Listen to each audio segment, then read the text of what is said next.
Et nous voici enfin pour la dernière partie de la vidéo. Donc, voilà, moi j'ai refait les manches. Hein. Et donc, tout à l'heure, je ne l'ai pas fait montrer, mais je vais te faire les joues. Donc là, je les fais maintenant. Donc, très légèrement, hop. Voilà. Et la moitié de l'autre. Très légèrement. Voilà, c'est fait. Donc, pour... eh bien, pour le bandeau, donc, je vais prendre une bande. Donc, je vais faire la fleur en foncé et le bandeau en clair. Voilà, donc je reprends une bande. Je recoupe une partie. De la largeur que je souhaite.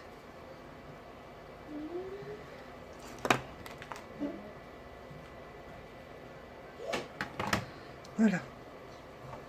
Et je la mets sur les bébés.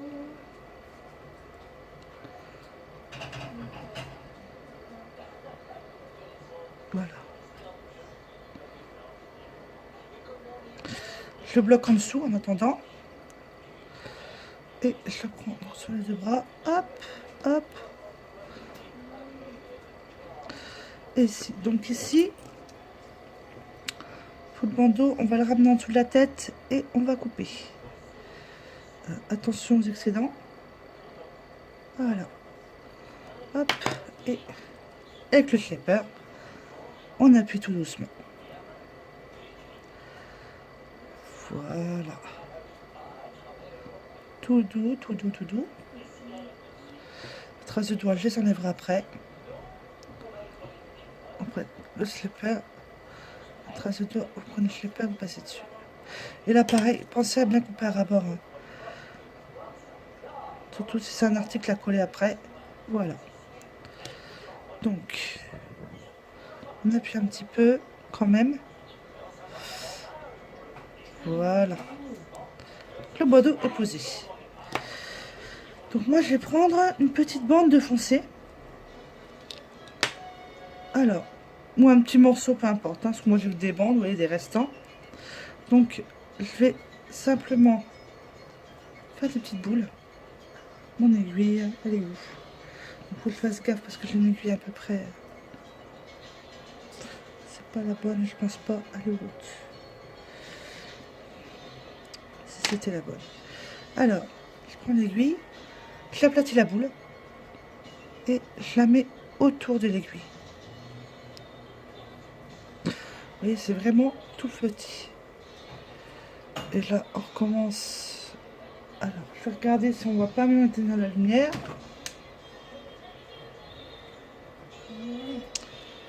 Non, on voit pas mieux. Bon, alors on va la laisser. Donc en fait, là, j'ai le cœur. Je l'ai passé autour. Je refais une deuxième petite boule. Et je vais la poser. Alors, j'aimerais bien que vous voyez quand même. Voilà, donc là, on voit le cœur avec l'aiguille. Je vais la poser à côté. En fait, le principe de la rose, c'est qu'il faut absolument, quand vous faites votre rose, donc là, j'ai deux pétales, que votre rose reste au milieu, le cœur, qu'il ne bouge pas. Donc après, je prends un petit peu de pâte, un peu plus que les deux premières. Et je viens la poser sur un côté. Naturellement, vous pouvez aussi vous donner déjà son... Voilà, moi je travaille surtout sur après la deuxième partie de la fleur. Donc, repareil. Hé, hey, oh! Bah, tu te lèves?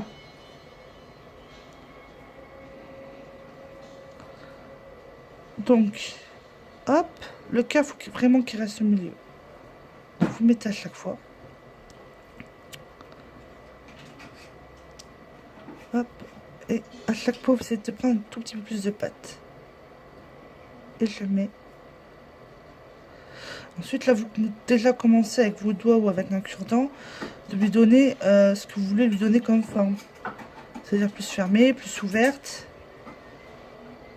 Il ne faut pas non plus qu'elle soit très grosse, qu'elle va sur le bandeau du bébé, hein, ne pas l'oublier.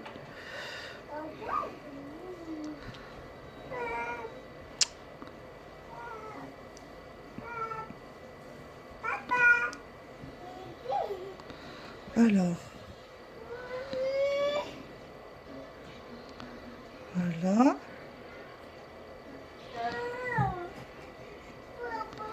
Et moi, je précise que dans toutes mes créations, toutes mes fleurs ne sont faites avec aucun moule.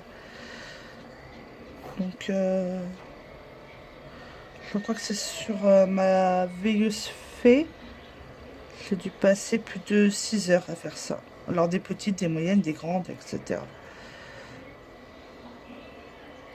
Bien galéré.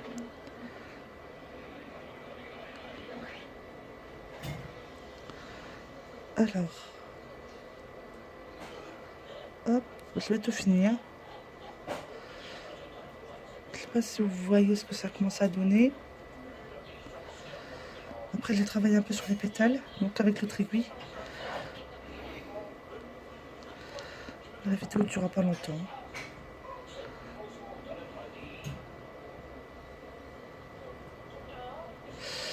Hop.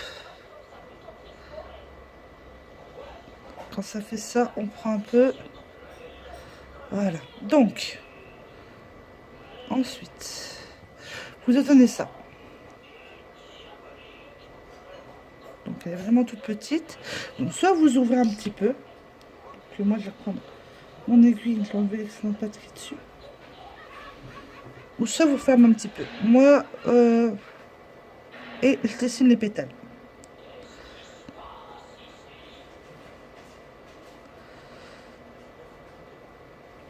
Voilà. Ça me donne ça. Donc ensuite, le cœur qu'on a, on va le garder. Moi, je positionne mon aiguille à l'intérieur. Ça veut dire l'écraser.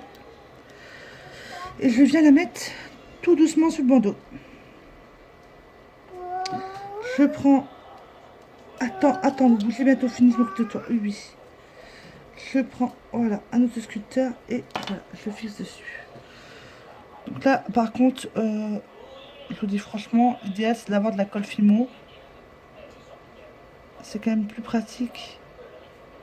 Parce que là, je sais déjà que après cuisson, il y a une chance sur deux que je dois la recoller en fait.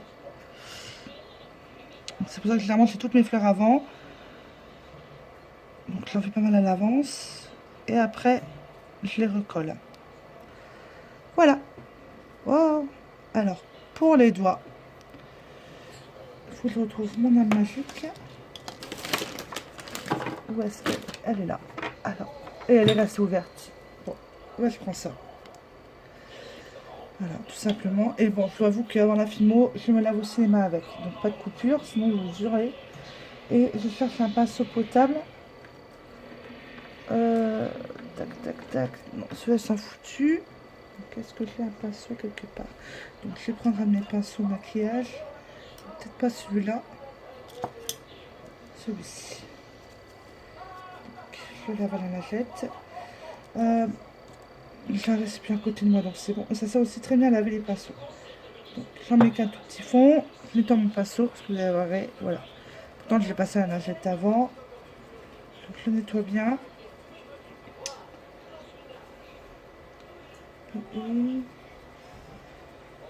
Voilà, hop. Donc ça donne ça. Vous voyez, le pinceau n'était pas nickel. Voilà. Donc, je nettoie mon bouchon. Je renettoie mon pinceau. Je reprends de l'alcool modifié. Je reviens. Alors vraiment très peu. Hein. Je ne sais pas si vous voyez très bien ce que je mets. Mais vraiment très peu. Il n'y a pas grand chose. Moi je l'ai depuis que j'ai commencé. Ça fait...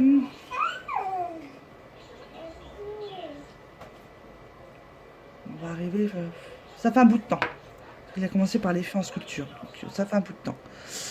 Donc...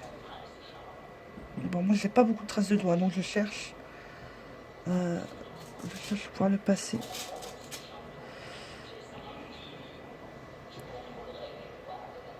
En fait là j'ai encore du reste en fer à paupières que j'ai pas réussi à avoir avec la lingette. Donc je vous fais montrer. Je trempe un peu. J'enlève l'excédent. D'ailleurs l'idéal c'est d'avoir une lingette propre à côté de toi. Ou un torchon aussi. Lingette, je vous dis franchement, il n'y a que depuis les tutos que je m'en sers, mais ça on n'en savait vraiment pas. Parce que je sais que beaucoup travaillent avec la lingette. et je passe dessus tout doucement parce que ça cuit, donc faut pas en mettre 3 tonnes non plus. Sinon ça va sécher votre pâte et elle va s'effriter, ce serait une horreur.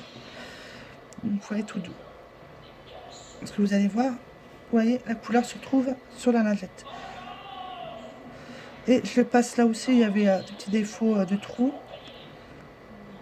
Voilà, mais vraiment légèrement. Faut pas mettre 3 tonnes.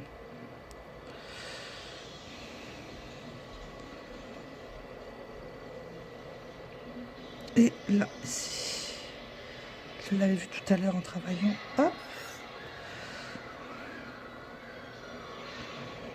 Voilà. Bien sûr, avant de mettre au four, là, il faut laisser. Donc j'enlève aussi tout ce qui est en trop. Donc là, par contre, vous voyez, on se rend compte aussi en passant au niveau du nettoyage. Ah, hein, on passe au niveau du nettoyage qu'on n'a pas assez coupé. Voilà.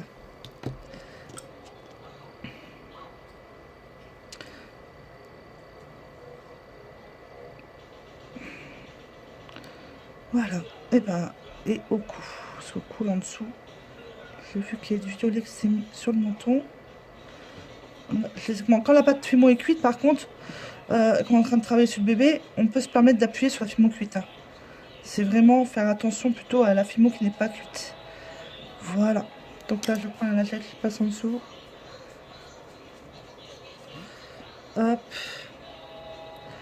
Et voilà, le bébé fimo-fille fini. Vous verrez le résultat après cuisson, parce qu'il y a des effets. Hein. Je vous l'ai dit, j'ai travaillé avec les effets. Donc je vais voir quel effet elle va donner. Donc il y avait 3 effets. Il y avait l'effet lavande transparente. Je ne sais plus le numéro. La blanche, la mauve. Et il y avait une couleur. Voilà. J'avais plus ou moins mis selon les pâtes. Donc voilà, bébé fimo fini. Et puis on se retrouvera sur un prochain tuto. Je ne sais pas encore lequel faire. Donc si vous avez une idée, vous pouvez. Donc déjà, je sais que je vais faire un tuto sur les moules. Vous savez, les tout petits moules ronds qu'on achète à Little Mercerie ou Couleur du Temps chez nous sur Châlons-Champagne. Beaucoup ne savent pas bien les utiliser. Donc je vais vous montrer quelques astuces qui ne coûtent 2 fois rien. Et puis aussi, peut-être en début du mois, faire un tuto sur les fées. Donc, parce que j'ai vu une créatrice super sympa. Moi, je vous ferai montrer comment je fais mes ailes moi-même. Donc, avec du gel UV.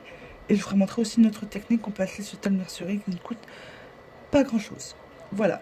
Ceci dit, je vous dis à bientôt. Au revoir.